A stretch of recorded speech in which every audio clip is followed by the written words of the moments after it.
Hey everybody, welcome back to the channel. Now I've had this odd shaped piece of cherry lying around the workshop for quite a while now, so I'm just gonna see if I can do something with it. I'm thinking some sort of natural edge bowl, but the first problem we're going to have is how to put it onto the lathe. We've got quite a few burl knobs on the top, so we need to flatten that a little bit.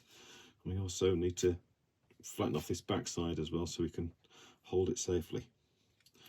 Right, I'll start on that and I'll come back in a second.